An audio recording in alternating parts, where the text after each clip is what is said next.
Welcome to Buddha at the Gas Pump. My name is Rick Archer.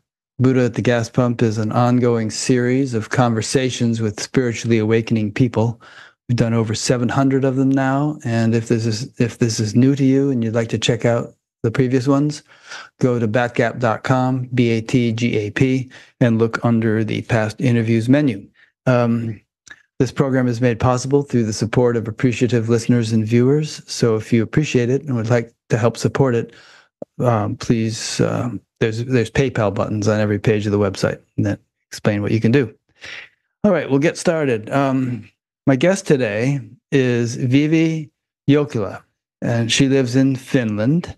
And I recently got to know about her through a mutual friend to whom we'll probably be referring in this interview, because the mutual friend he and I have had long conversations over the past year or so about all kinds of spiritual and philosophical things. And he has given, and he's a friend of Vivi's, as I just said, and has given us some valuable points to talk about also. I'm not going to read a long bio of Vivi, partly because she didn't send me a long bio, but also I'd like her to just tell her story. She had a deep awakening to true nature in 2022, followed by what she called a strange and at times intense acclimation, which she refers to as no self-realization or simply the natural state.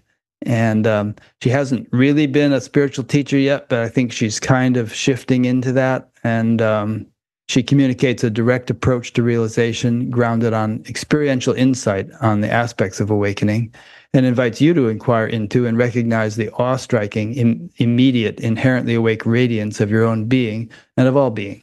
Okay, Vivi, so for starters, let's just get to know you a little bit. As a child, did you have any inklings of interest in spirituality, any kind of far-out experiences or anything like that? Right. I don't have too many memories from the early childhood, and not really spiritual memories. But I do recall kind of like very fascinating contemplation on the infinite, and it would just be when I think my dad would give me some kind of books about the space, or the universe or something like that.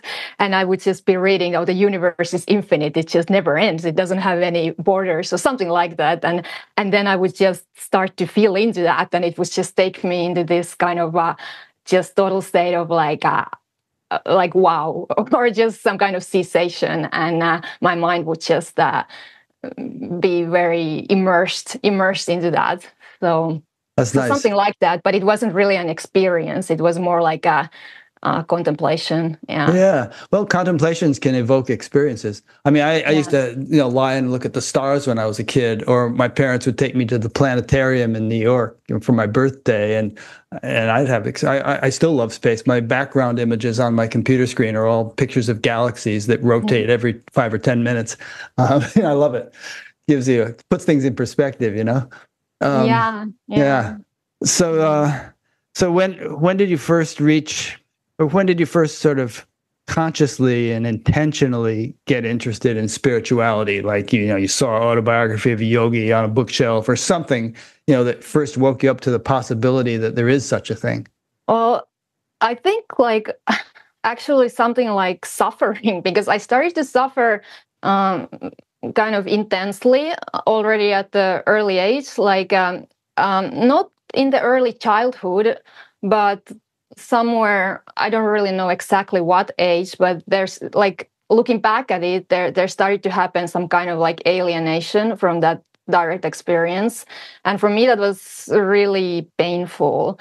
It started to feel more and more constricting, and kind of like something just didn't feel good. I didn't feel good in my body. I didn't feel good with other people. I just started to feel more and more kind of anxiety, I guess. And I would say I had a relatively happy childhood. Like there wasn't really anything that traumatic happening in my early childhood. So I can't really explain why I started to suffer so much. But was it like you were losing something? I think it more started to feel like a sense of isolation, and it started to kind of highlight itself when I felt that I couldn't really be part of the way that the children were connecting when the school started to progress to the later stages, and the whole socialization, something about it just felt weird, and I couldn't really be part of it, and then that increased that sense of like Yeah. aloneness or something like that. Yeah. I've interviewed some people who felt like they were in unity when they were children, or even maybe some of them saw angels or something. And then as they got into their late, single digits and early teens, it started to fade away, and they went through the whole teenage angst kind of thing. Mm. So maybe you're referring to something like that. Although obviously you didn't see angels, and you didn't really. You haven't said you experienced unity, but there was something you had as a young child, it sounds like, which was fulfilling or comforting and Yeah. natural. Yeah. And I can recall that at that time I had like a couple of friendships, and they were so natural and so easeful, and it was just so amazing to spend time together and do all kind of adventures. And there was just this amazing ease and just thought-free quality to it, and that's the thing that got kind of lost. Yeah. Yeah. Did you have a rough teenage years? I mean, I did. I mean, it just got Yeah. really crazy, Yeah. Yeah, the teenage years were like really horrible. They Yeah. were like bad. Yeah. Yeah. Kind of I don't really have a lot of self-destructive, happy memories perhaps. from there. Yeah.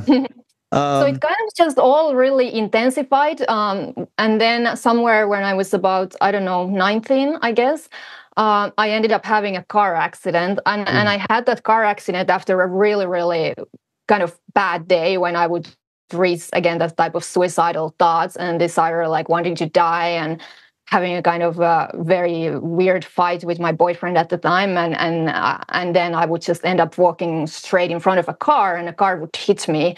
Whoa. And yeah, and it had all kind of complications, the healing. So I spent a lot of time in the hospital, and that somehow just hit me more than just physically. And I remember that in the hospital, then there was a little library.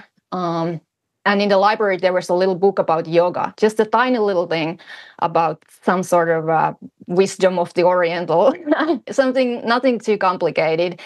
And then I was like, I gotta find out more about that. Like right when I get out of the hospital, I gotta find out more about it, because it felt like some sort of voice of sanity inside inside all the craziness and suffering I was enmeshed in.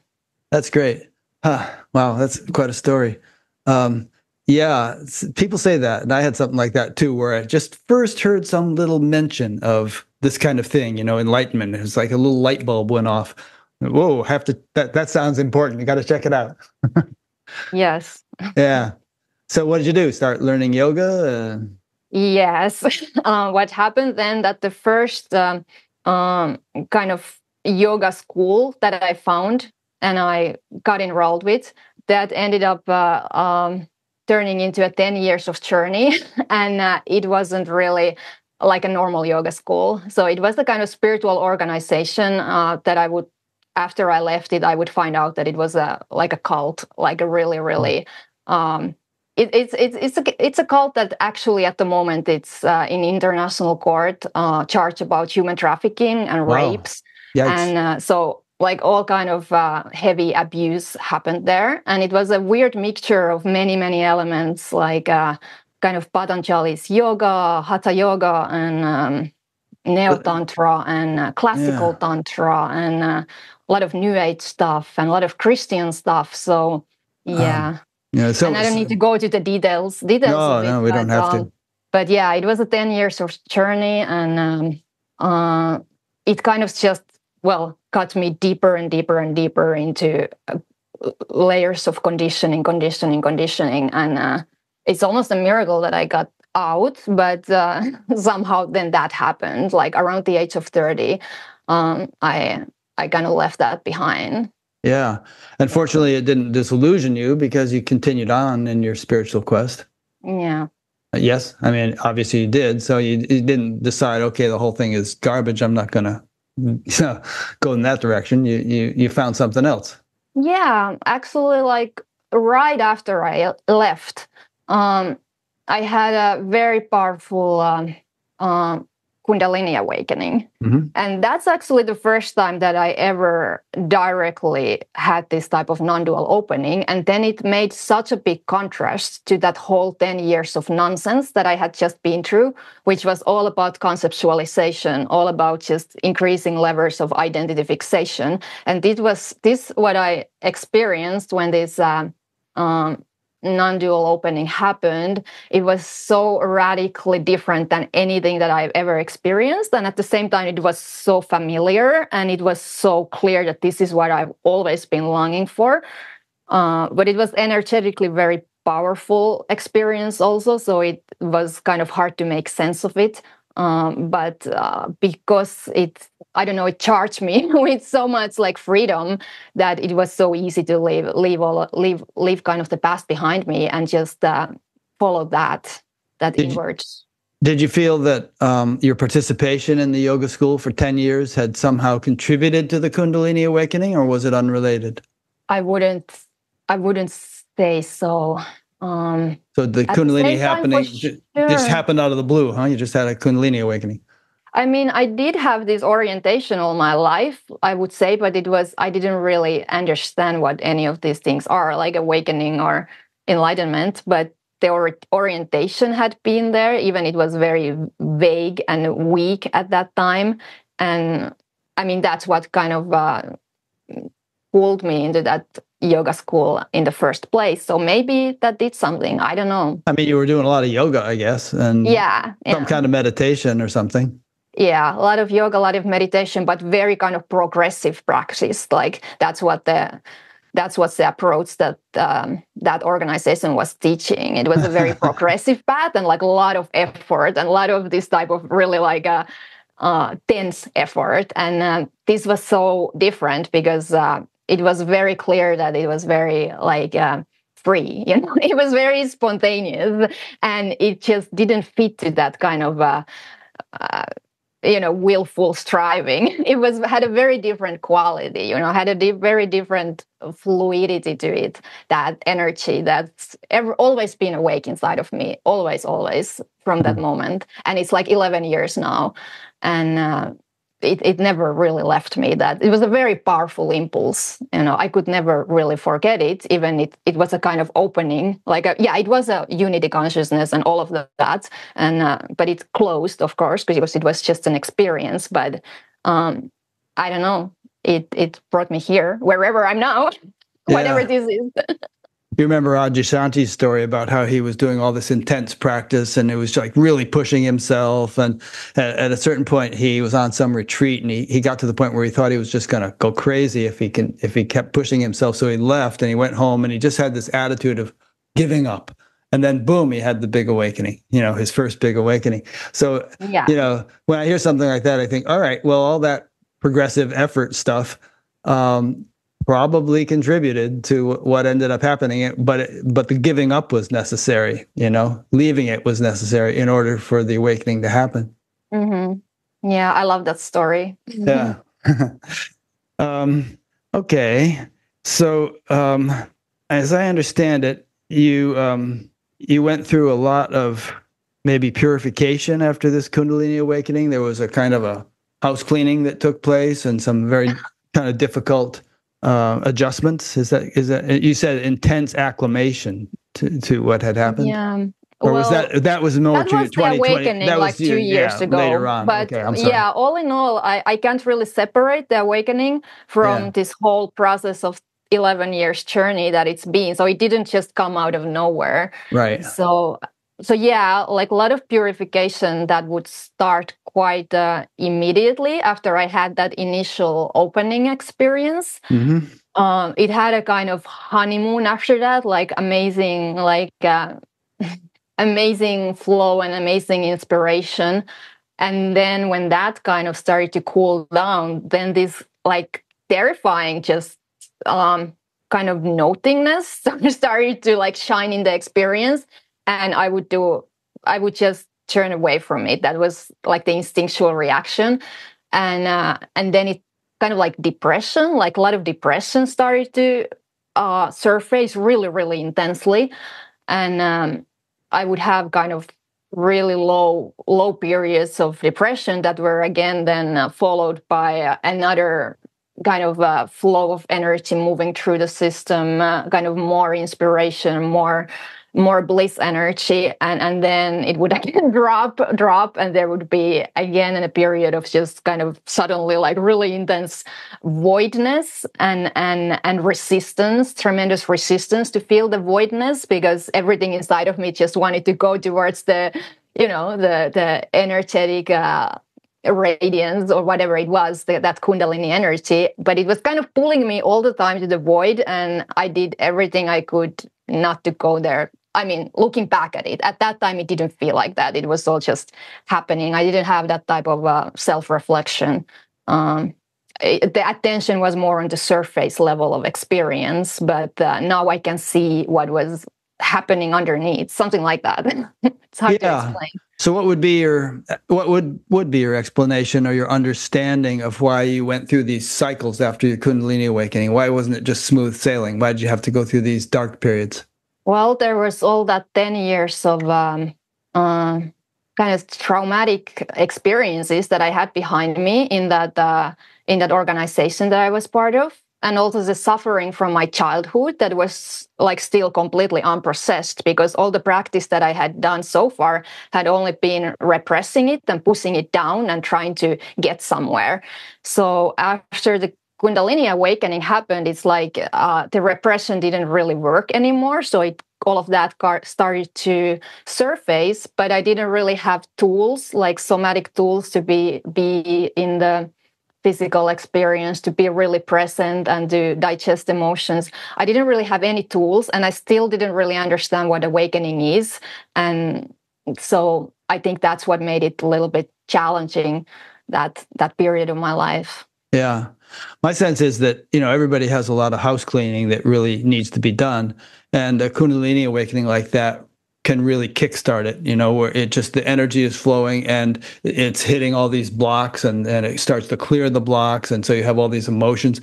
I interviewed a guy a couple of weeks ago who he had this profound, beautiful awakening. It was like being kissed by God. And it was just a wonderful experience. But the next thing he knew, he was swearing like a sailor and getting angry at people and just all this stuff, that was coming up. And so there does need to be a house cleaning, don't you think? And an energetic opening like that can really get it started. And I guess one good question is, how can we make it as smooth as possible and as efficient as possible so we don't get stuck in that cycle for a long time?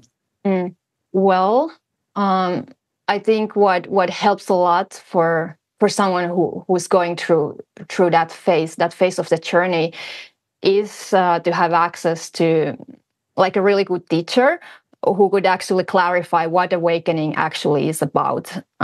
Because that can clarify a lot of things. Because if you're still searching for the experience and kind of associating awakening the experiential qualities that the Kundalini can bring, because it has that very like experiential quality to it, then that can help a lot. Like because it's like a blessing, but it's a curse when we have these powerful experiences. It's a blessing because it opens inside of us possibilities that we didn't know that exist. But at the same time, there can be attachment to those experiences and wanting to get back to them, wanting to make them permanent, and not understanding that awakening is actually something completely different. It's about looking into the nature of experience itself. So there needs to be genuine curiosity about reality as it is, instead of going for those peak experiences. What would you advise? Let's say you had a friend who had a Kundalini awakening like this, and they were going through what you had gone through. What would you say to them, or what would you recommend to enable them to do what you just said, which is not be hung up on the experiences, not be chasing experiences, but to shift to a more kind of fundamental understanding of what's going on? Well, this kind of natural meditation, which is sometimes called the methodless method, which is just kind of the practice that is not progressive, which doesn't have a goal, where you're just being with the reality of the experience as it is arising moment by moment. And there are like many different teachers within non-duality that are teaching this practice, and it can be called in different ways, but that's like really, really great basic practice that I think supports this type of Kundalini awakening. If you can take daily time like that you just relax into the experience, like either eyes closed or eyes open, you relax to the direct experience, and you learn the difference between the direct experience and interpretation of the experience, like a mental representation of it, like the meaning and conceptualization, and you all the time bring yourself back to the direct experience and rest in that. I think that gives a really great support for this whole process of liberation. Yeah. Yeah. I think Adyashanti teaches meditation kind of that way. And yes, yeah. And he's really good at it. Yeah. Yeah, he is. And I have a friend actually who has been studying various meditation traditions, and there are a bunch of them. There's a kind of Catholic centering prayer, or the Christian centering prayer, and then there's something taught by a Catholic priest, I believe he is, named Lawrence Freeman, whom I've interviewed, that is mantra-based, but kind of the way you described, where you're not trying to make a particular experience happen, you're just sort of settling back in and letting what happens happen, not clinging, not holding on to any experience, not being upset if you're having thoughts, just being really natural about it. So there are a number of traditions that teach meditation in that way. Yeah. And I like myself a lot the Chochen type of approach to it. Mm-hmm. So, and they call it like recognition of the ground of being, and then you're just abiding as that. And it's like the idea is that the goal and the ground and the path, they are three names for the same thing, and that's what's happening moment by moment, and that's your true nature. So yeah, that's. Do you think that a person has to have a certain degree of clarity or a certain degree of advancement before something like that's going to work for them? After you have a genuine opening like that, it's going to be so natural. At least for me, it's going to be so natural to just meditate. There's something about it that just opens up in a completely different way that wasn't available for me prior to this opening. So no, it doesn't require like any kind of level of anything. It's so natural to who we are, just to relax into the experience, to relax into the presence. It can be difficult prior having this type of awakening experience, because then we are so tight inside of the mind, and it's just the mind trying to meditate, and that can be a little bit hard then to try to create that initial to penetrate that conceptualization. But when that is penetrated, even a tiny little bit, it's so powerful, the reality. It just starts to move through. Yeah. So you had a pretty profound opening, and so it was natural for you. But I'm just thinking of people who haven't had any kind of opening that they know about. Maybe they need some kind of instruction that will enable them to meditate effortlessly in the way you've described. Mm-hmm. Like I said, that mantra meditation, or there are various other kinds of meditation like that, where you have a tool that enables it to be effortless. So you're not just sitting there with your mind wandering, and it's not just some imaginary thing where you're contemplating about some state that you're not actually experiencing. So different. Yeah, I love mantra. Yeah. I've worked a lot with mantra because it's part of the traditions that I've been studying throughout the years. So yeah. So I'm just saying that for the benefit of listeners, there could be different practices that would be useful at different stages. And so if you try something and you're not getting anywhere with it, then maybe try something else. find what works for you. Yeah, you should get results from the practice like within a few months. And if you don't, then try something else. I don't think it's a good idea to keep pounding on something year after year if it doesn't like generate some sort of beneficial results I agree. And whatever that, that something like that might work for somebody, but not for somebody else. So you have to find what works for you. Yes, exactly. Yeah. In my case, I had results from day one. And so I kept doing what I was doing, but other people don't. So you really have to experiment a little bit. Yeah. Okay. And what kind of meditation you do? Oh, in 1968, I learned transcendental meditation, and that worked for me very well from the start. I became a teacher of it and everything. Nice. I'm not a teacher of it now, but I was. And but other people, learn it and they didn't feel like anything was happening, and they'd stop doing it. And so, maybe they'd find something else that worked for them. So one size does not fit all necessarily.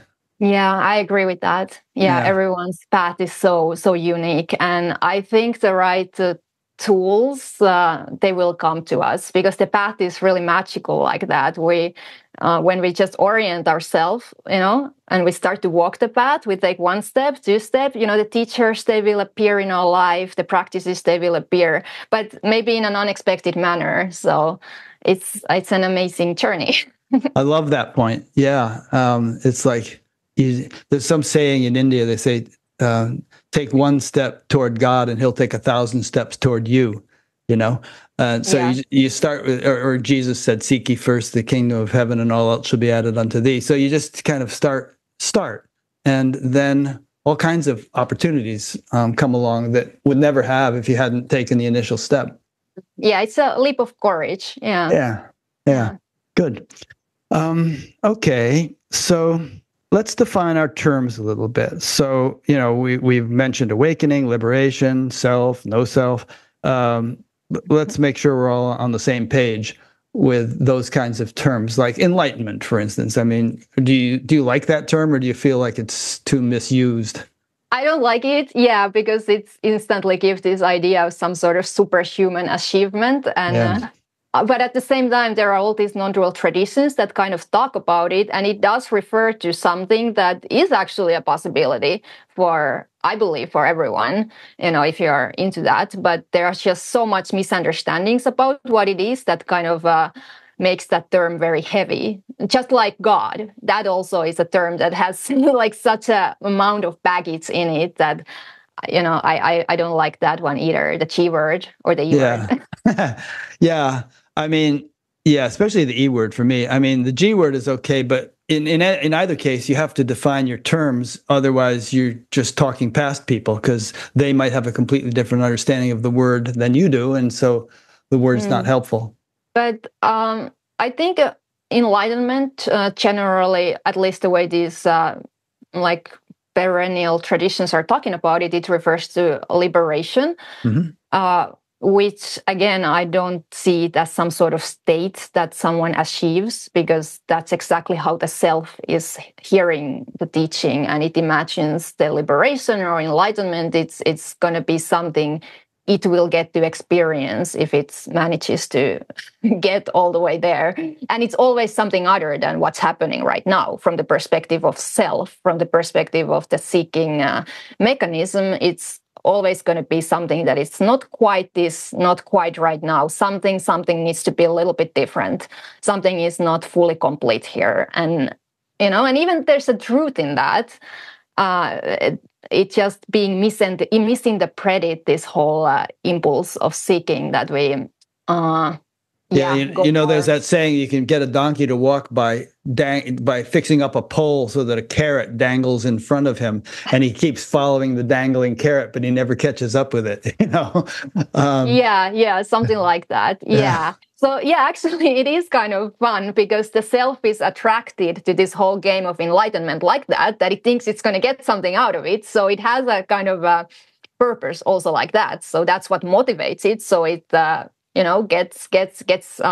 starts to pursue it, but at some point it kind of becomes obvious that it's actually the other way around, that something starts to pursue the self, and it's like, oh my God, I'm the one being like highlighted here. I'm actually threatened by whatever this thing is that it's happening for me, and that you could call liberation or enlightenment. It's very threatening for self, actually, the real thing, because it's going to be for small self. You mean for any kind of self. How is it threatening? it's the end of it. But the self is really nothing other than this kind of movement. It's very hard to explain what it is. It's kind of a distancing movement that's creating distance somewhere where there is no distance at all. It's like zero distance. It's totally indivisible.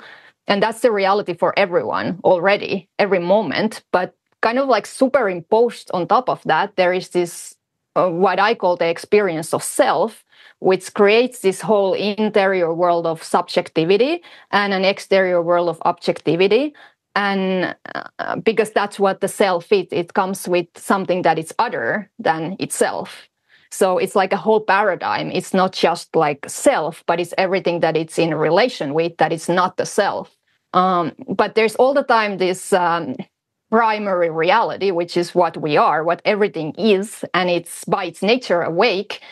It's just, you could say it's underneath it, but that's just the figure of speech, because it's not really...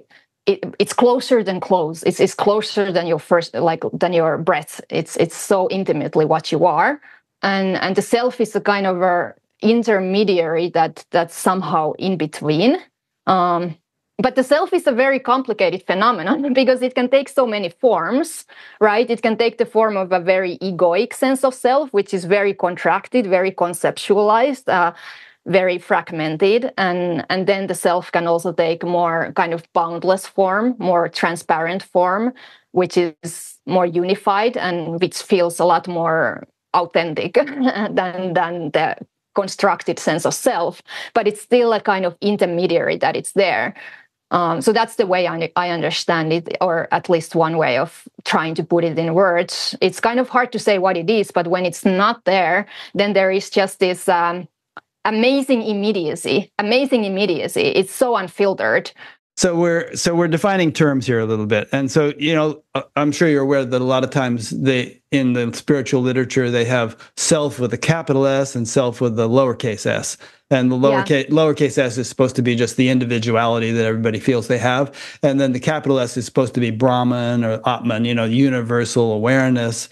Which is not individual in its nature, but which is your true nature. So it really, if you have a self, that's what it is. That's what you essentially are. So are you on? It has this universal quality to it. Yeah. So are you comfortable with that terminology? Yeah, it's interesting. So this thing that I call no self, like I never had any intention for something like this, I mean, I remember I heard Adyashanti once talk about it a long time ago, and I was like super fascinated. I was like, I never heard anyone to say anything like that in my whole life. And I was just, that's like the most interesting thing that I ever heard. But I never really thought about it after that. So I didn't really have this sense of no self, because my tradition was... tradition of non-dual Shaiva Tantra, which is a Hindu-based tradition. I mean, that's a tradition that I did mostly practice with. So that tradition doesn't really have this term of no self at all, or this type of mode of perception or experience. It's just not part of the view. So when this thing happened for me, it actually took a lot of time to somehow be able to integrate that, because I didn't have any context for it. It took me at least a year to find kind of teachers or people who would talk about it. And then I realized that it seems to be something quite different than that universal sense of self that they talk about in the Hindu-based traditions.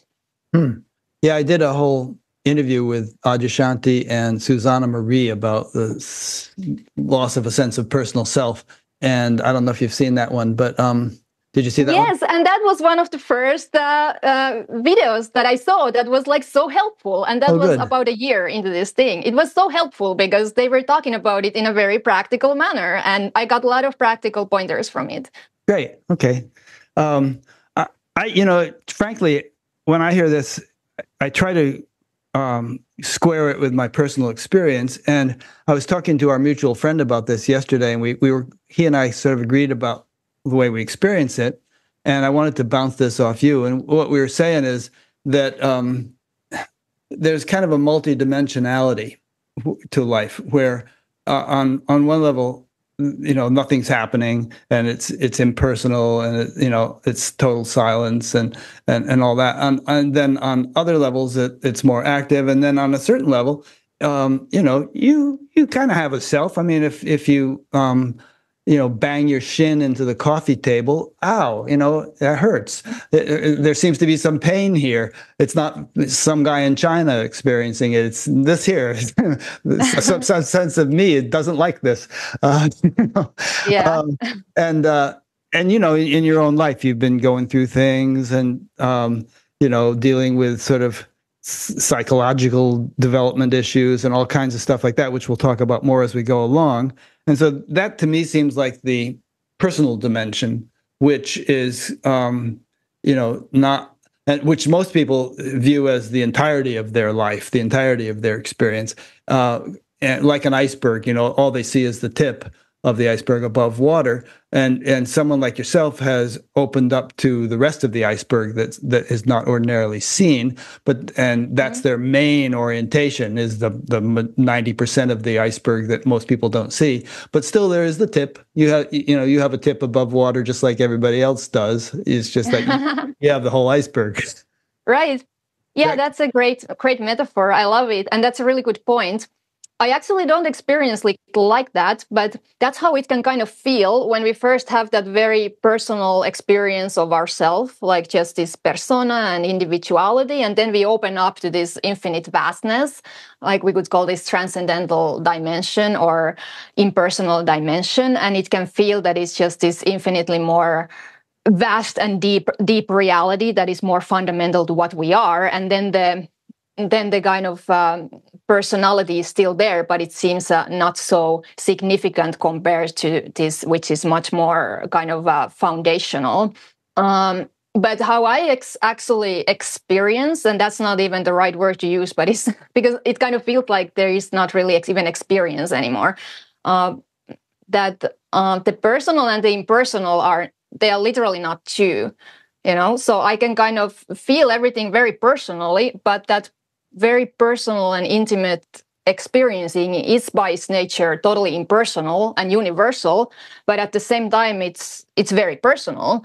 So they are like in perfect balance, and they kind of cancel each other out, and the reality is, you could say, it's neither impersonal or personal, or both or neither, but these are just words. I'm trying to talk about like something which is a non-conceptual, moment by moment way of experiencing reality. And for me, there is no distinction whatsoever between the personal and impersonal. It's hard to explain because the mind cannot understand it. They seem to be like two contradictory perspectives, but they are not. So would it be, how about this? Could you say that there is the personal and there is the impersonal, but they're both kind of, contained within a larger wholeness that is more than the sum of its parts?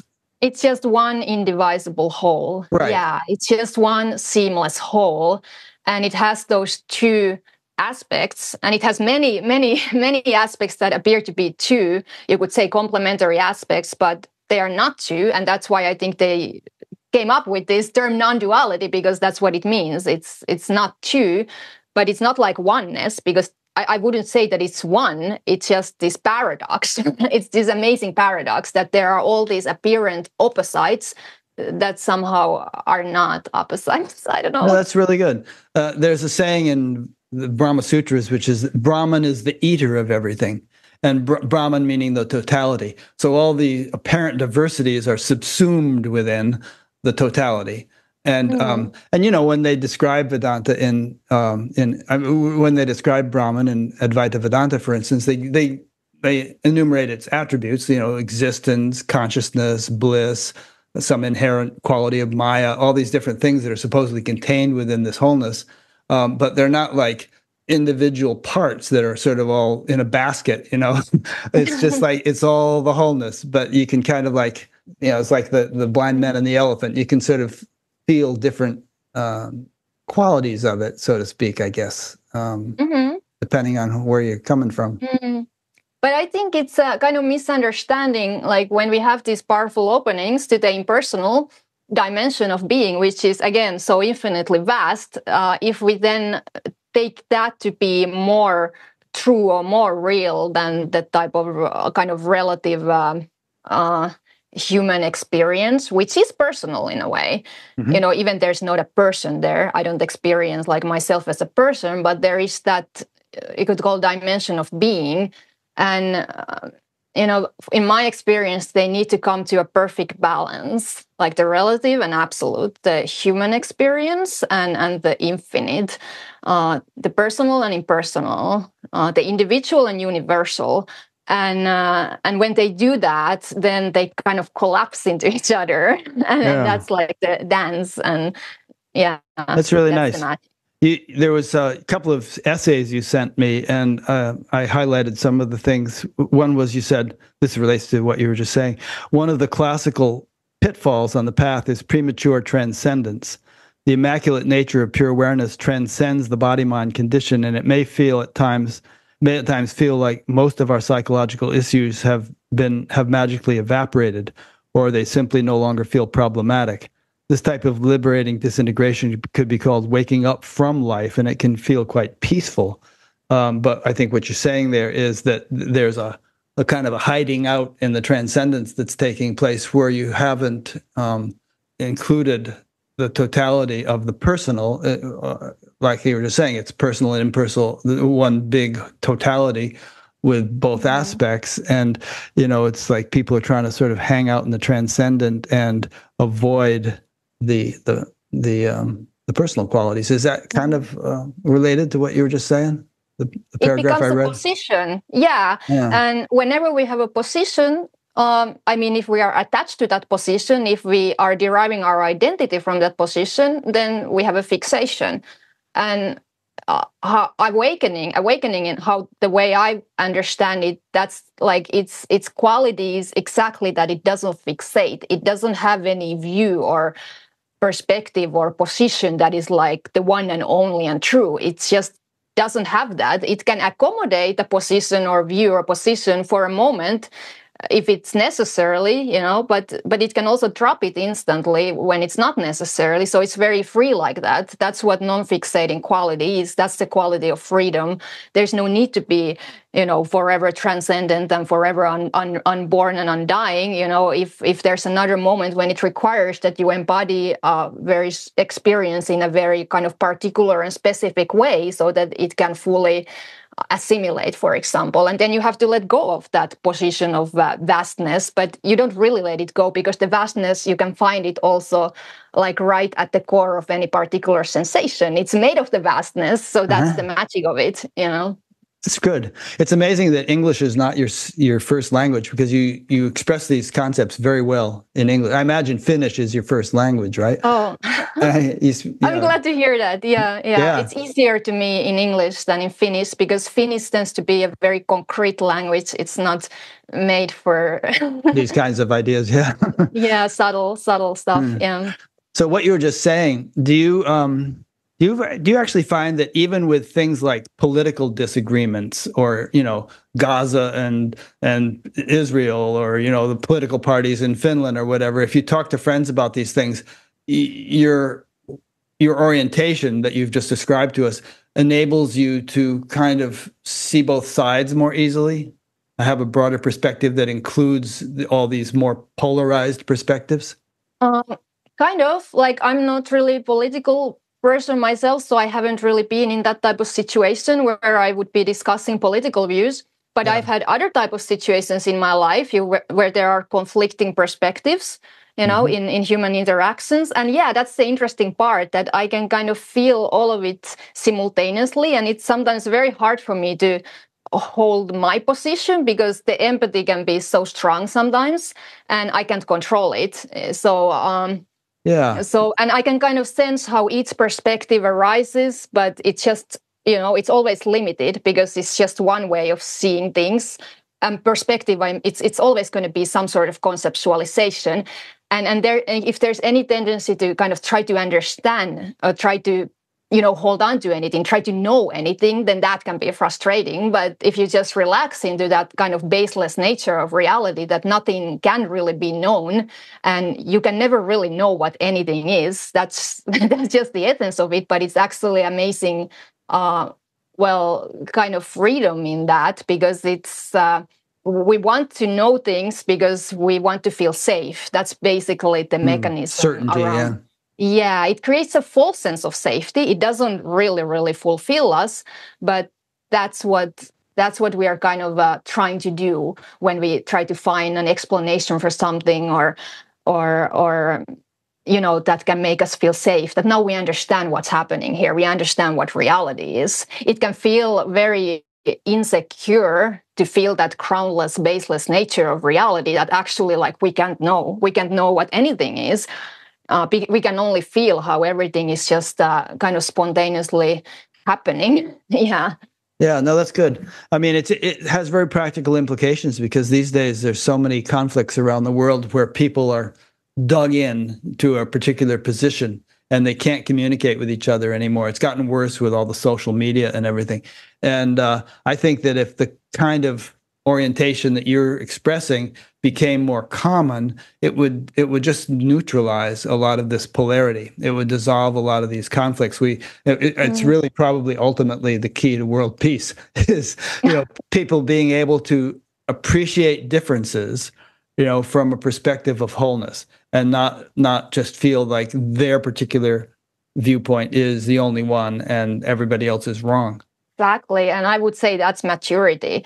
Yeah. That's maturity to experientially be able to appreciate other person's perspective, even if it's different from you and even if it challenges yours. Yeah. And you can see, that Jesus said, love your neighbor as yourself.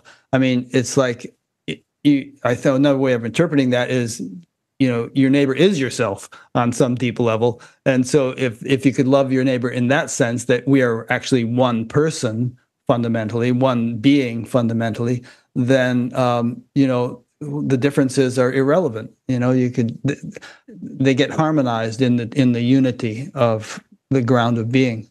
Right. Yeah.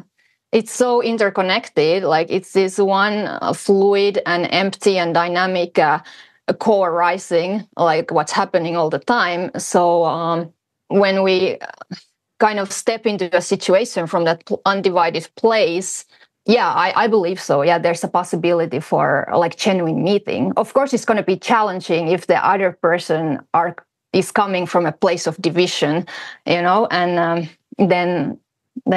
But at least it helps if at least one person. Helps. Yeah. It helps. Yeah. All right. Let's do an overview now of what we've covered and what we want to cover in our meeting today. So we've talked about your personal journey up to a certain point. The 10 years in the yoga school, and then the Kundalini awakening, and some of the developments after that. And we've defined some terms, and there's more to tell about your personal journey, and there's a whole issue about ethics and the appropriate behavior of a spiritual teacher and things like that we want to cover. So, what's your feeling of what we should cover next? Well, I guess it would be good to talk a little bit about awakening, because we did talk about those like awakening experiences and powerful openings that radically shift your sense of self and sense of reality and penetrate the veil of conceptualization. But there's a difference between these kind of openings and experiences and then something which is a permanent shift at the identity level, a permanent shift in the way of perceiving a reality moment by moment, for the lack of a better word, because it's going to be more and more difficult to put in words the further we go, but we'll try. But that would be one point that I think it's important to make, that awakening, at least in the way that I use it, it's a permanent shift at the identity level. And the glimpses and openings, they prepare us for it, and they kind of show us what is possible, and they also orient us at the very deep level of our being towards this fundamental shift. But there's a difference between an experience and an abiding awakeness. Yeah. So people, we've heard people talk about the "I got it, I lost it" syndrome. You feel like you got it and it's beautiful and blissful, and then it's gone. Do you feel that when you're going through that cycle of "I got it, I lost it," and I guess you went through that yourself for a while? Is the "I got it" phase similar to the permanent abiding awakening phase, or is it just like a continuum in genuine awakening? Is it a continuum of what you experienced temporarily when you had a flash of "I got it," or is it altogether different than that? It's different because the continuum is exactly, or the idea of continuum is exactly that it's an experience that could just last indefinitely, and all we would need to do is to somehow get there. When the actual shift in orientation is actually looking like, how are we dividing the experience? How are we creating the experience of separation moment by moment? Because it's not like some kind of mode that we are trapped in. Like the self is not something that we are trapped in. It's something that we are actually doing, and we can become aware. How are we doing that? How are we dividing the experience? And then that kind of mechanism can naturally come to cessation. And it doesn't necessarily permanently just cease, but it can cease enough that we recognize that, that's what's actually here underneath. So it's not like a step forward towards some state which lasts forever, but it's more like a step backwards into something which becomes available when the selfing thing, it stops doing it. And the selfing thing is kind of like a self-referencing way of experiencing reality. And it's constantly active when we experience life from the point of view of self. It's constantly active, except for very short moments, usually for people prior to awakening, when it's, when we watch a sunset or something, it just dissolves and, it's not happening. And there's there's just a sunset, something like that. But then it comes back, right? So it can actually stop doing that. We can actually live in a mode where it doesn't constantly happen, that we interpret everything that, it means something about me. It means something about me.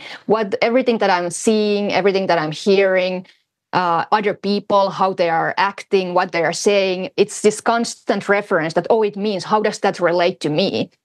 So when the me at the center of it, it's seen to be actually just mental construct, then we can kind of experientially see, and it's a very non-conceptual seeing, that the self-reference actually refers to nothing. There's nothing here. It's just a kind of function. And then it's a very different experience. I mean, it can still happen. The selfing can still happen, but now we know. And again, it's not a knowing in any normal sense of knowing, but we know that it doesn't have any inherent reality to it. Like, it doesn't have any substance. There's not like some sort of substantial entity called me here that it's referring to. It's actually literally referring to nothing, So that's the clear seeing that's possible with the awakening, or what I call the first awakening, because there's actually many, many awakenings. Okay, so is what you just said a description or a prescription? In other words, did you just describe what you went through, or can someone extract from what you just said instructions in order for them to have the same shift? Yeah. You could extract instructions from this. Like, instead of trying to get to an awakened state, instead of look how you are creating the divided state. How does that actually happen in the direct experience? Be more interested about that than, getting somewhere. That would be an instruction, sure. But it's also based on my direct experience, like how it happened for me, the first awakening. So did you figure this out on your own, or did you have a teacher at the time that gave you these kinds of pointers? I went through this really heavy dark night, and I kind of actually the whole spirituality fell away for me. I went through 4 years of dark night at one point, like prior to the first awakening. And when the first awakening happened, I had kind of pretty much given up everything. I was so exhausted. And then it happened just total randomly. It was super weird. I wasn't trying to make anything like that happen. I was actually just doing a trauma type of inquiry, like somatic inquiry, something like that. But it was yeah, there was just this exhaustion that I was finally looking to the experience, like genuinely, like, hey, what's actually happening here? I'm not going to try to make anything happen. I'm just genuinely interested in like what is this? And then then the awakening happened. I can talk more about it, but Yeah. Yeah. So please do talk more about it. And there's these different stages that you outline in one of your papers: experience of separation, initial awakening, dark night, first awakening, expansion of the primary awakening, transcending the dream, and true no self, all those different stages. Yeah. And so maybe go through that, but at the same time, keep in mind the average listener who's trying to figure out how this can happen for them. What should I do? What should I read? What should I practice? Sounds good. I'm happy for her, but what should I do? Right. Yeah, it's very tricky with the awakening, because if we are trying to make it happen, then it's very likely it won't happen. That's just like the way it works. So we have to stop trying to make it happen. So that's the first thing. Stop trying to do anything. Stop trying to manage the experience in a certain way, that the awakening would happen. Like, you have to give it up. And instead, it's a lot more fruitful for the cultivation of awakening, it's just grace when it happens.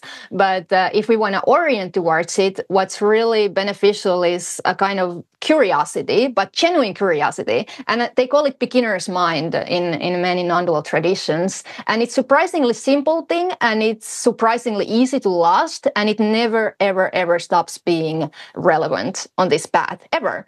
And that's what the natural state basically is. It's just continuous, fully immersive beginner's mind, where we are continuously approaching. We are not even doing that, but there is this constant sense of, I don't know what anything is, and I'm genuinely curious. I'm open. I don't come with assumptions. I don't come with knowledge to this experience. Instead, I'm like, it's a kind of childlike curiosity, but not in a naive way, but in a kind of pragmatic way, because that's how children are playing, right? They just, they don't come with an agenda to the play. So it's that kind of like, it's a very simple thing, and it's super essential. That's good. All right, keep going. So we have these different stages you outlined, right? Separation, initial awakening, dark night, blah, blah. You want to kind of go through those a little bit? And I presume that you're... Yeah, I don't know how much we have time, but sure, yeah, we can. Okay, we have about an hour or so, and we want to cover that, but we also want to cover this whole thing about, the ethics on the spiritual path and that whole story. So, kind of like budget our time. Well, I just say a few things. So the first awakening, which is the fundamental shift at the identity level, is the primary awakening. What's really surprising about it, that it tends to be where it is. It not just tends to be. It has this amazing neutral quality to it. So that's why we miss it. It's all the time here, but the mind is looking for something complex, and it's looking also for those powerful experiences if we've been having those, and that's why we miss something that is so immediately available. But it's just completely like featureless. It doesn't have any experiential qualities. It can take any form of experience, but in itself, it's completely transparent. It's it's just pure neutrality like that. So so that's just good to be. That's just something interesting to bring up. That's I think why they call it natural state, because it really is supernatural. It's always been there, and it's nothing new. It's very familiar in that sense, but somehow what needs to happen is this type of recognition that that's actually what I am. This like this simple sense of being, which is just a being in itself, or presence in itself, without any kind of sense of that comes after that, right? It's like just the I am, just that pure sense of I am, but not the words, and without anything that usually comes after the I am, because that's the constructed identity. So that's just that's it, and it's kind of so simple and so ridiculous that when it's realized, it's like, it's like, how could I not see it? It's been like not staring, because you cannot. It's not objectifiable. I mean, it's not an object, and you can't like perceive it, but at the same time it's been right here, so it's not far away. It's closer than close. And so back to the description prescription conundrum, you described it very beautifully. Is there a prescription? Would you recommend people like meditate X amount of time every day or something to, kind of like get away from the usual distractions and tune into this? It really depends on the person. Yeah, it's so unique. If you feel called to meditate, yeah, sure. But if you're that type of personality that really likes to perform, maybe it's not so good then to do that type of meditation, because you really want to more attune with this, with the whole of your being. And you could also do it, I don't know, by taking a walk in the nature. So it doesn't have to be that type of meditation where you close your eyes and sit in stillness, but some sort of orientation. I think it's very beneficial that we orient towards this in an experiential manner. Inquiry could be also like really great way, somehow inquiring, like something that's genuinely interesting for us, like about the nature of reality, whether it's peace or silence or truth or freedom or something like that, that we start to really inquire into that in a deep and non-conceptual manner.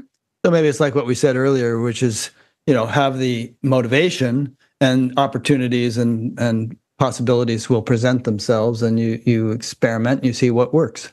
Yeah, exactly. Okay. I guess that's a good general prescription. Mm-hmm.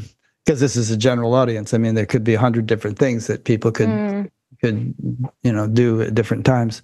Okay, so you want to say anything more about all of that, or should we shift into this whole thing about ethics on the path and so on? Yeah, so maybe just what I feel to emphasize is that there is this thing what I call first awakening, and then there is this thing that I call sometimes full awakening, which is very hard to talk about because it instantly sounds like it's like some sort of higher achievement, or that there's some like a hierarchy, and it's not really that at all. But there's a fundamental difference between these two. And I think most of the confusion within spirituality comes from mistaking these two things to be kind of one and the same, or there's just one spectrum of awakening, and then everyone who has an awakening there's just put there into the spectrum, and it's just not like that. Because if you have this second awakening that I call, no self or full awakening, or there's just many names for it, but nothing really manages to explain it, because it's going in such a paradoxical and non-conceptual dimension. So that's it. I don't see it as necessarily something different than from the first awakening, but it's kind of like the first awakening. If you think of a flower, like a bud, like, and then the bud opens just a little bit, and then the opening, it's always there. It's like open, so, and people often experience it that, they can access the awakening. It's always there, when they sink into, they can kind of attune with it, but they usually use this type of language that I can access it. It's always there, sometimes more, sometimes it's a little bit more like a kind of seem to be a little bit more closed. Sometimes it's a little bit more open, but it's an opening that is always there to a certain extent if you have a shift at the identity level. Okay, so then the second awakening is kind of like a full blossoming. It's like a blossoming 300 degrees to all the directions, okay? So it's a very different type of experience of senses, for example, because, and some people describe it that it's a completely headless, because you don't anymore experience like that the perception happens somehow inside the head, or that you are inside the body or anything like that. All of that completely collapses. Like all these fundamental structures of reality, like time and space and dimensionality, it collapses when the self structure or the identity structure in itself collapses. And then this thing just opens up. and it's like... it's just this type of zero distance sense experience or immersion into the senses, which is so immediate and so vivid and so complete. Yeah. One way I've heard it described, and this might I think this might derive from Kashmir Shaivism, is that the first awakening might be that there's realization of one's essential nature, but everything else is somehow separate from that. And then maybe what you're calling the full awakening is you realize that essential nature you realize is actually the essential nature of everything. And so it's all just one unified wholeness instead of a kind of a duality between inner self and outer relative world. Does that fit, or is that not what you're saying? That's actually more what I would call the universal experience of self. Mm-hmm. So that would still be like the first awakening, but it kind of then starts to expand. So, right. So yeah, it expands, that you kind of realize that it's actually not just my awakening, and it's like you can recognize it in everything. Mm-hmm. But then the full awakening is more that the self in itself drops away, and then it's not really even unity. It's something more primary. I mean, it's not absence of unity, but unity only makes sense if there is separation, and unity only makes sense if there is something to unify. But when you kind of drop into this all the way through with it, you kind of land in this. It's not a place, but it's so primary again, and it's always been there.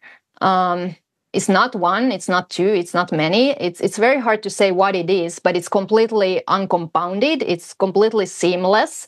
And for sure, it's unified. It's not like the absence of unity, but it's something even more primary, if that makes sense. Because there is this void also that becomes very salient, but not as something other than the sense immersion.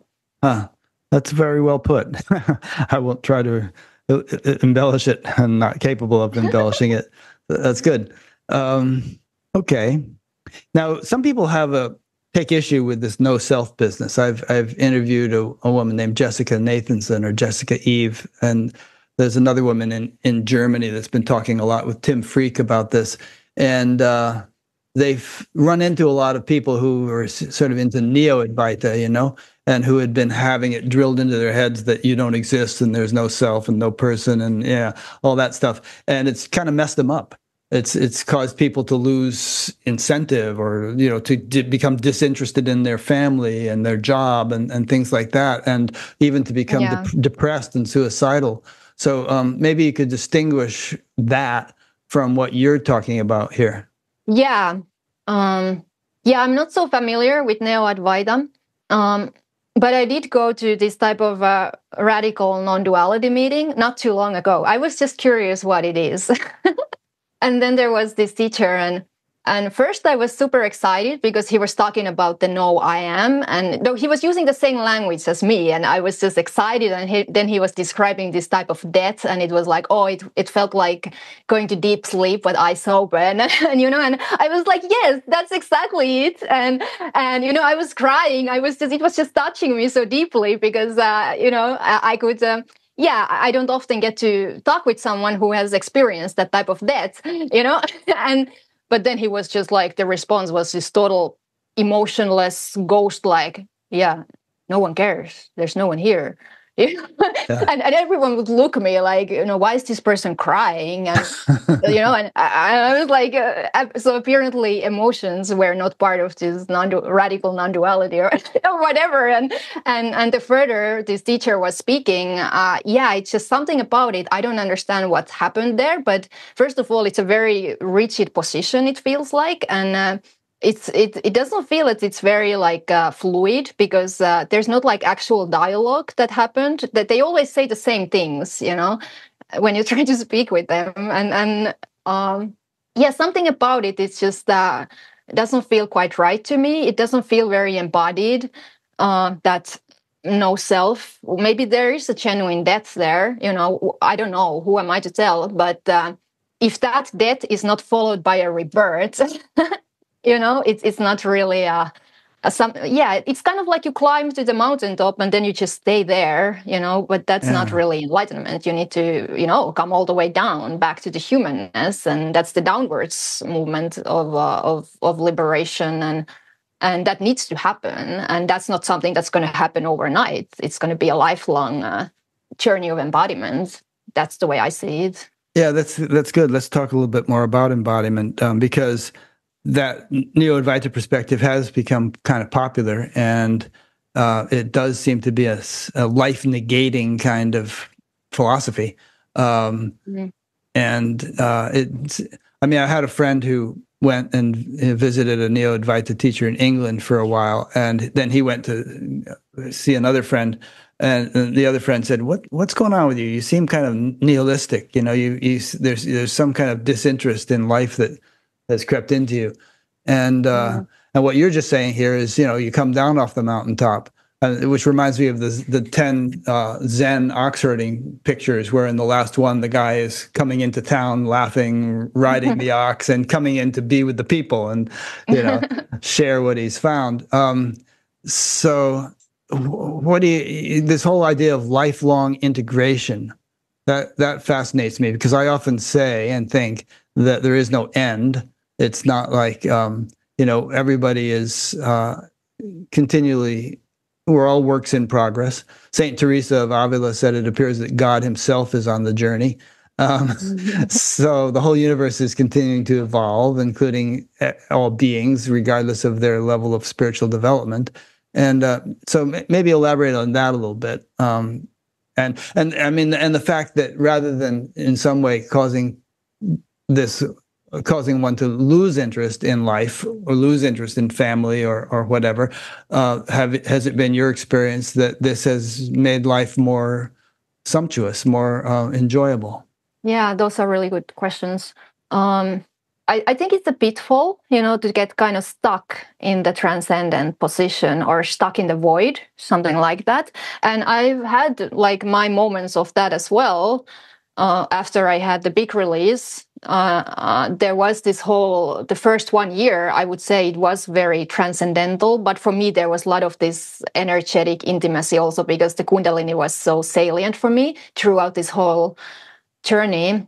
But I also had this type of it's very hard to talk about because there's no time, but you could say periods when there would be just this devastating void, and it was so stark, just stark nothingness and almost no thoughts at all. Almost all the sensations, they felt very transparent and like everything was almost like paper thin, and the nothingness was just shining through, and there was almost no emotion.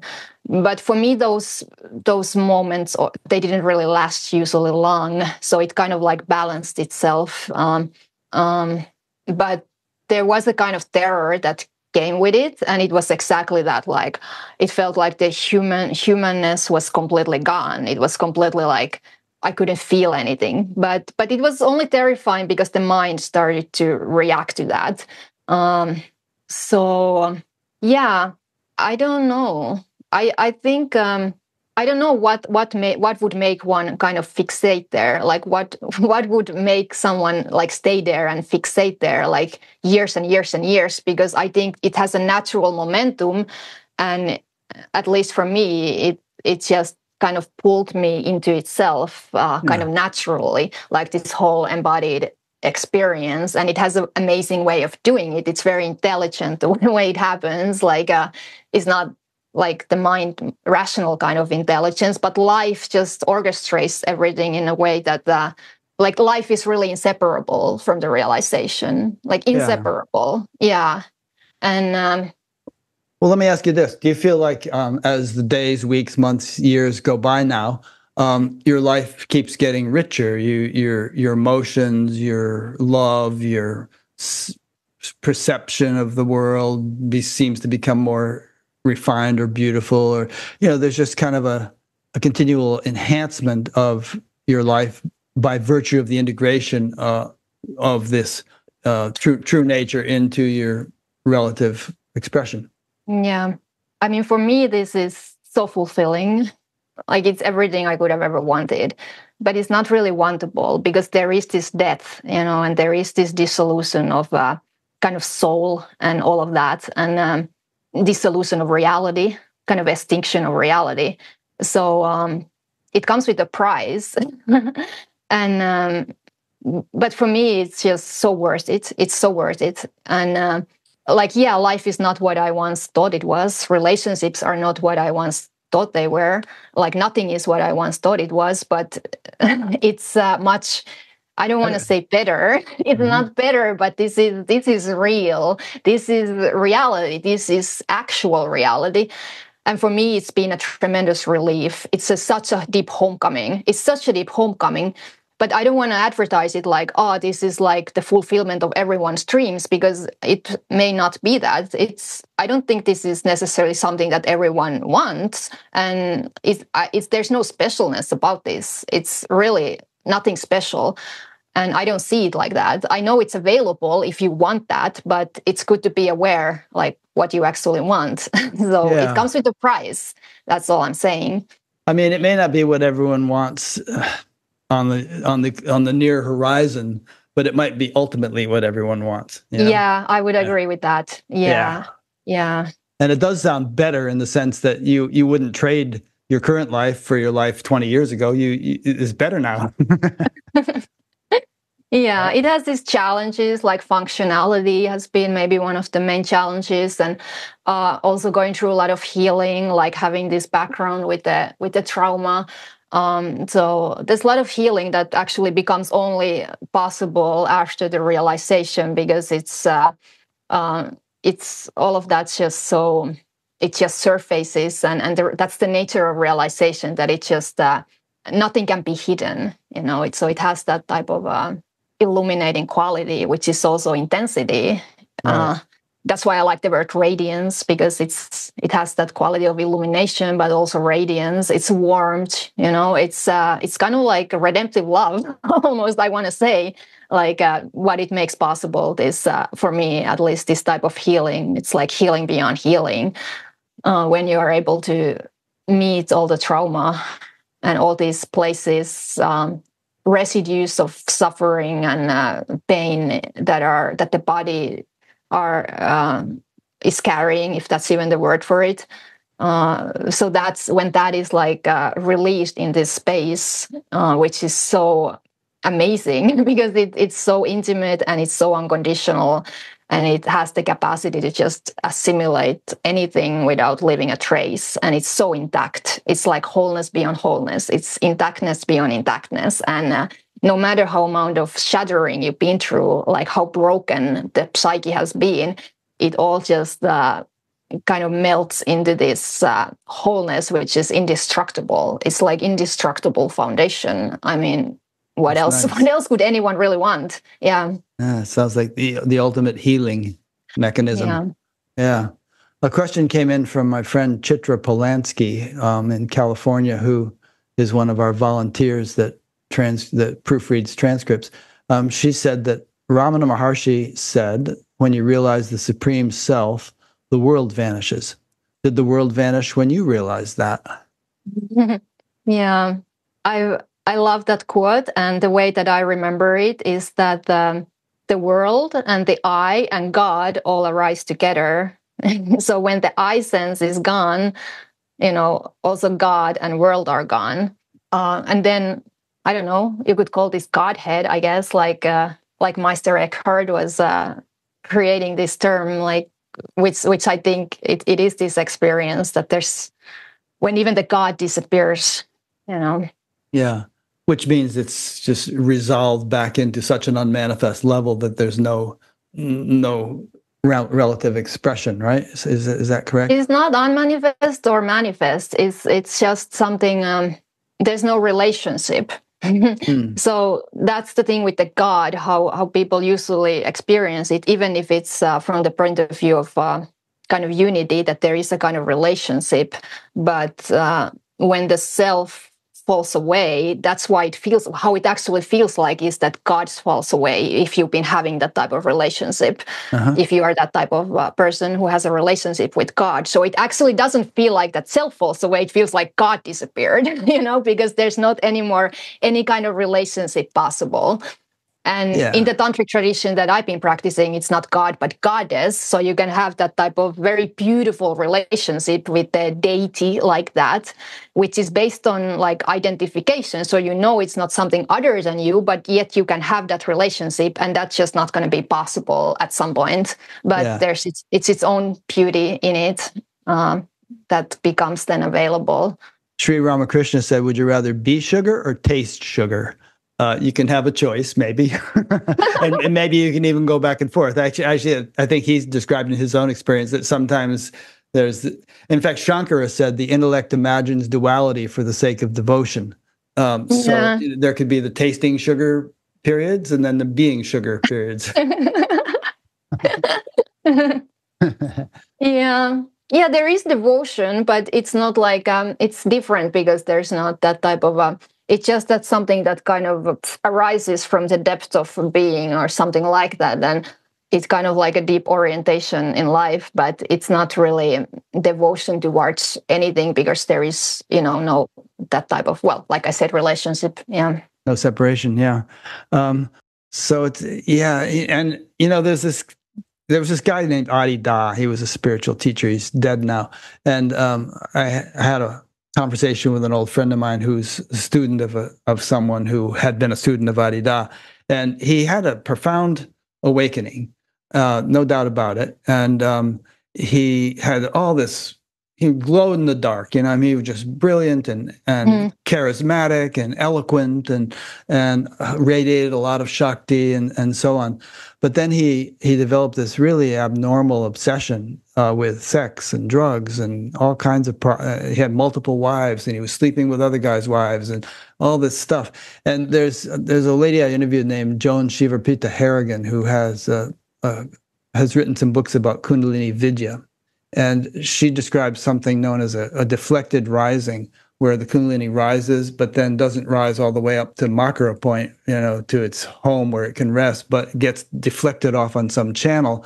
And this can result in what I just described. You can even develop siddhis, when you're kind of with one of these.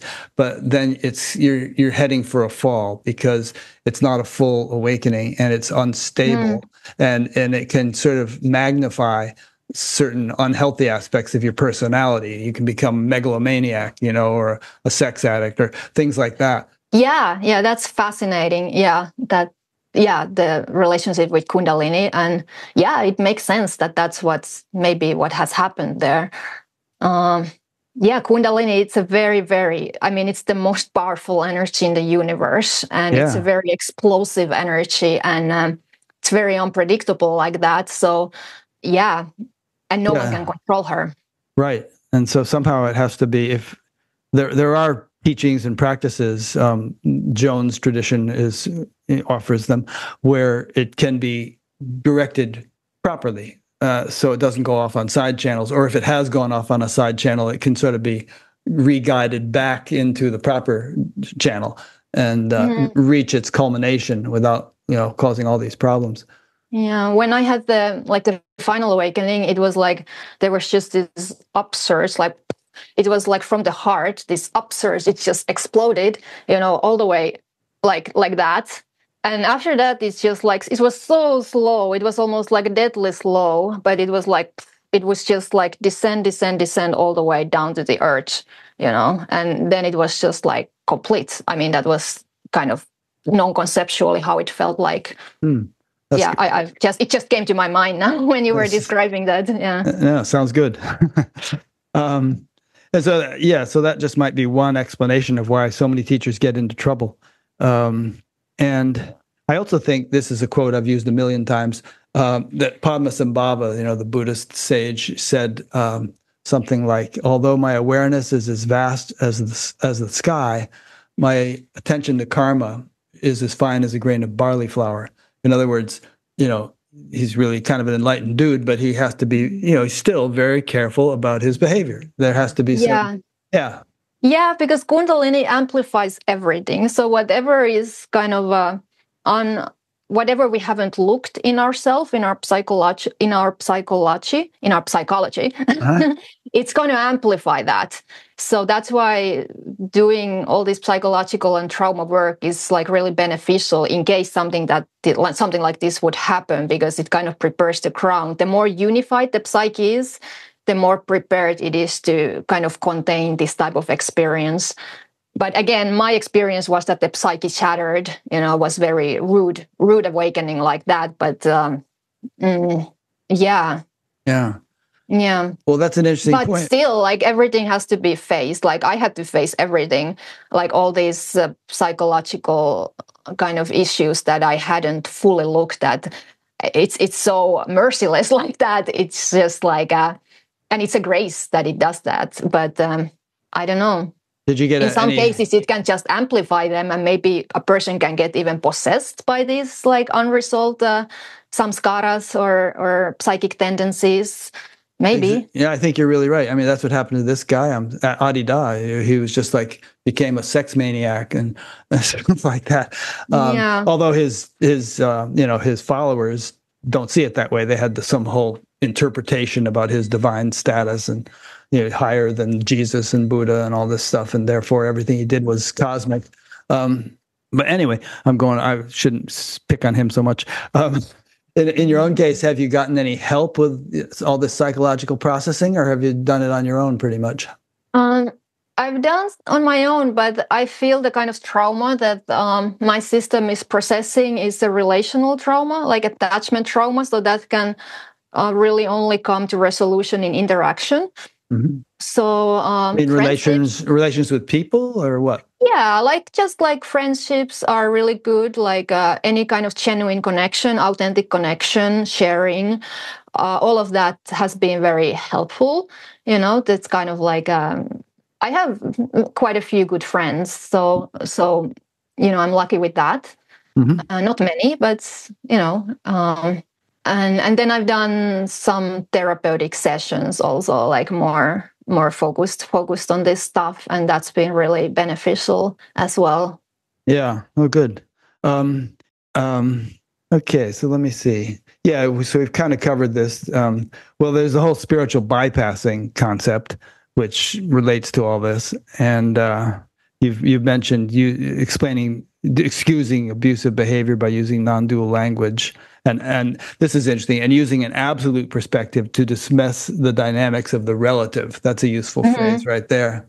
Yeah. And I think it's part of that misunderstanding that when we awaken to the absolute or to the immensity or to the vastness, to the transcendence, then it can kind of feel like it's so much more real, and the relative is just like a tiny little thing there. It's almost like the absolute has the 98% of emphasis of realness, and the relative is just 2%. And it's kind of natural to go through that kind of phase, but it's very partial view if you then stay there. If it kind of feels like, oh, the relative is just nothing, it's just that like it's just play of colors on light or something like that. It doesn't really happen. It just appears to be happening and it's already gone. So who cares? This kind of dismissiveness, right?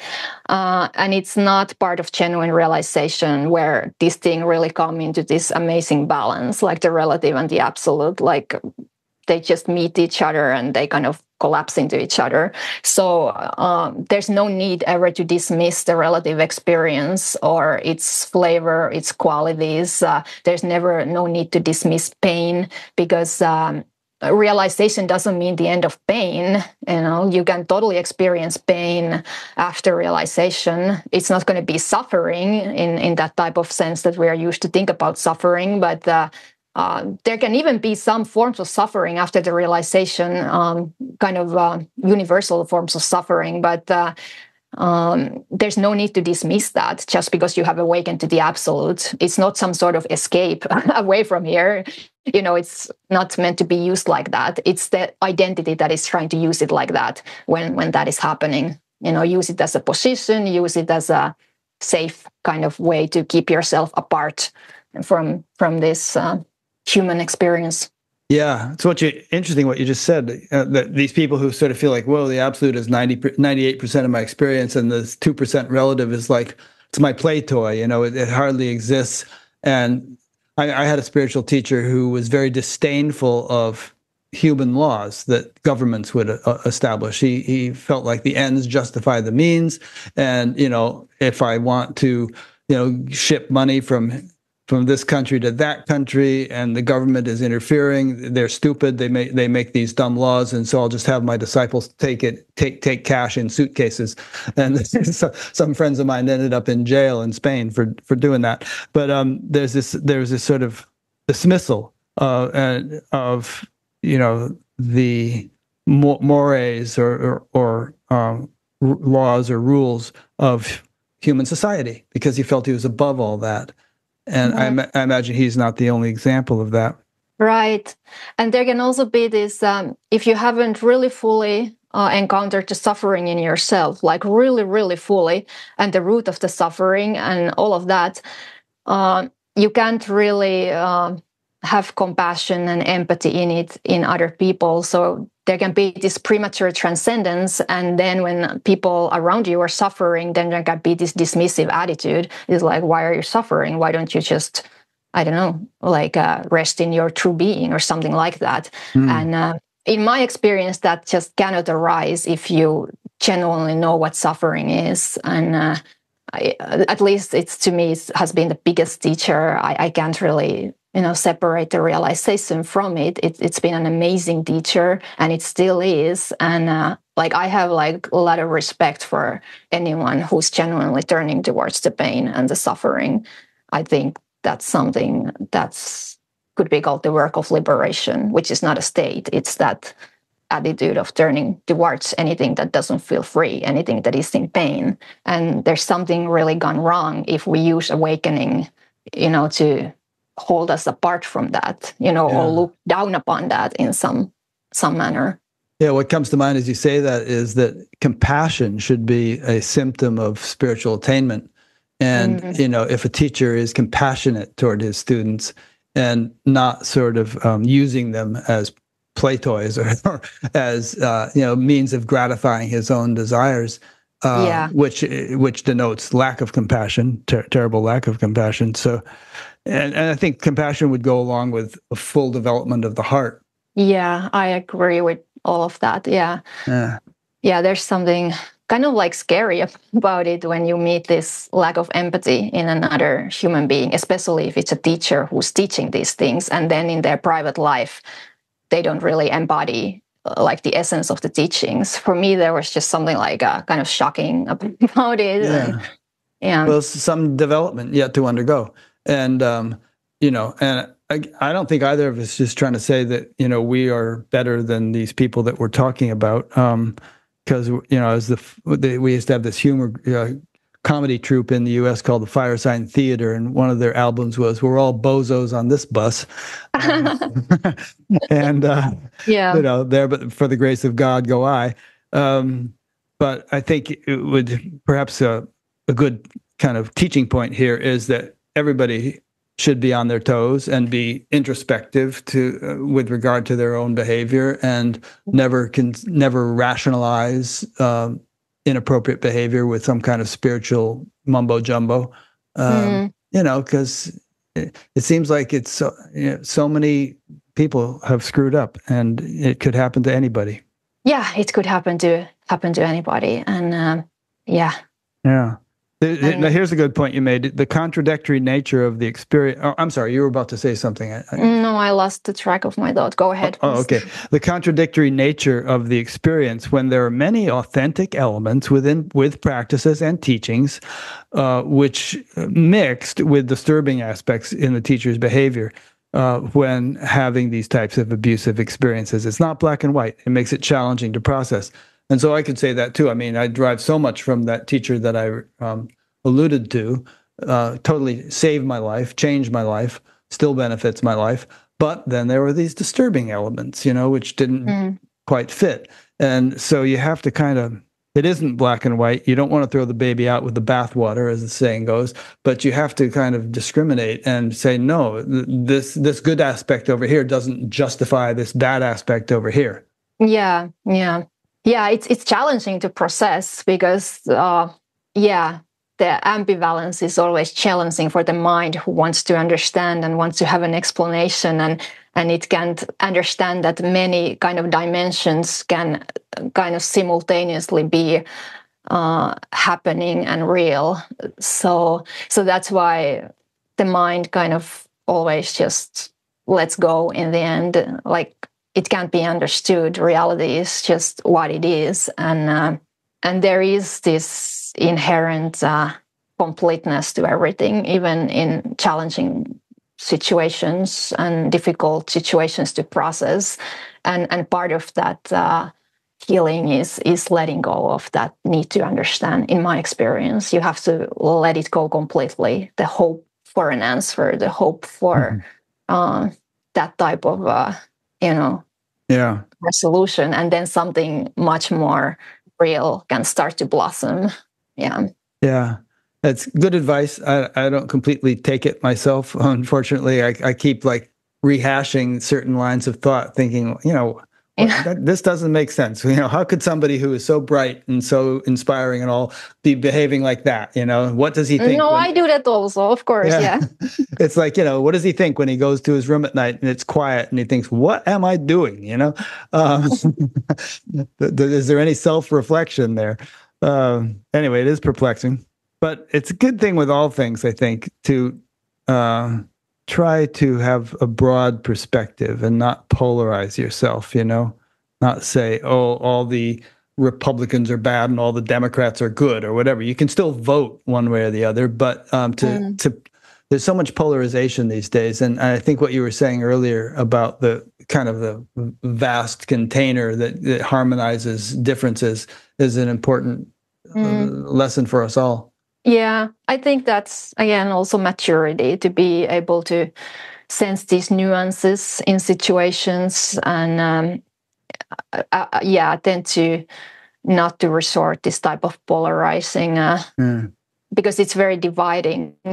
Yeah. And There's another good point you made here. The way tantric teachings talk about reverence of the feminine, but how it usually always turns out to be just lip service, and how that has been adapted as part of the self-image by many male teachers. They give lip service to the divine feminine, and yet they don't embody it in their relationship to the feminine. It's more of a philosophical ideal than a lived quality in their lives. So I think the divine feminine thing is we didn't really get into this, but it's probably a very important point. We could have a whole interview about it, and it's so much needed in the world today to counterbalance the mess that the masculine dominance has made. But a lot of people are kind of like just using it as an idea and then violating it. I mean, like in that organization that I was part when I was younger, I mean, that was the central ideal, of course, of that, because it was a kind of tantric organization, that it was all about the reverence of the feminine, but women were heavily abused there, so, yeah. So I don't, it's definitely we could have like a bigger discussion about it, and it's such an important topic and such a, fascinating thing to discuss, and I don't want to simplify it, but in a very kind of concrete way, like feminine is not really, of course, something to do with the gender, but it's this intimacy with our embodied experience. Like it's intimacy with our physicality, intimacy with our emotions, intimacy with our thoughts also, intimacy with sensations, and kind of respecting that non-rational kind of instinctual intelligence that is inherent to our physicality, something like that. So if we don't have that relationship, first and foremost, with ourselves, that type of intimacy, that type of radical intimacy that really includes the whole spectrum of emotion, for example, in a very personal manner, that you really know what is shame. You know it. You really, really are very intimate with that emotion. You know what is hatred. You know what is aggression. You know, there's not that type of repression in yourself. Then it's a lot more easier to respect that in another person, like their embodied experience, their emotions, their intuition, their thinking, the way they are thinking, the way they are organizing reality, their intuition, their judgment, all of it, if you have that with yourself. So, that's something that I've been just feeling into lately. Good. Okay, so we're just about out of time, and there's so many more questions I could ask you, and I hope the questions I have asked you have been useful and that I haven't just taken us off on tangents that you didn't find that interesting or something. No, I've been loving this conversation, and Yeah. Okay, good. Yeah. So, how about the people listening and watching this? Do you teach in some way? Do you have Zoom meetings with people? Is there you don't have a book and you're just getting a website as you're starting to put it up, and Yeah. but if people want to be interacting with you more, what can they do? So I have a website. It's called sensingradiance.com. And right now there's just a one pager, but I will get the proper website done probably until the end of summer. And then there's going to be like material about embodied non-duality and awakening and liberation work and all of that. Yeah, I've started to do this type of one-on-one work within the last year, and yeah, I love it, and I'm open for it if someone feels called to have that type of support. It's a type of intuitive inquiry. It's actually very similar to what I was doing when the first awakening happened. I guess I was just realizing it today. But yeah, like I don't have anything like step 1, 2, 3, 4, like do this. But what I am interested in is exploring that quality of effortlessness and spontaneity, which is so inherent to our true nature, and kind of seeing where it goes from there. So that can be very beautiful when we are processing trauma or that type of doing that type of emotional digestion, or if we are interested about non-dual inquiry, like really inquire into the nature of sensations. So I think effortlessness and spontaneity, they are kind of essential qualities in that type of exploration. And I don't separate these two from each other at all, like the type of trauma work or emotional work and then the non-dual inquiry. They are all part of the awakening for me. Do you have a contact form on your website or an email sign up thing or anything like that? Yeah, there's an email address. You can drop me a message, and yeah, you can drop me a message after watching this if you feel like, and I will probably create some sort of letter to everyone who writes me after seeing this video. Yeah. You know what you could do? You could set up a MailChimp account and have a form on your website so people could just actually get on your email address list if they wanted to. And then when you're ready to start announcing things, you could just send it out to that list. And also, I guess there's also a contact form. So if somebody just wants to contact you and say, hey, I want to have a Zoom session, they can do that, right? Yeah. Yeah, absolutely. Okay, good. And so I'll be linking to your website on your Batgap page, and people know how to click on a link. Great. Okay, well, thanks, Vivi. It's good, getting to know you, and we'll be in touch. I'll follow up with some emails about this and that. All right. Okay. Thanks to those who've been listening or watching. My next interview will be with a fellow named John Audette, who had all kinds of interesting friendships in his life. Elizabeth Kubler-Ross and Edgar Mitchell, the astronaut, and just all kinds of people. And he's all about, kind of the divine influence guiding our lives and life after death and stuff like that. Anyway, so we'll be talking to him next, and stay tuned.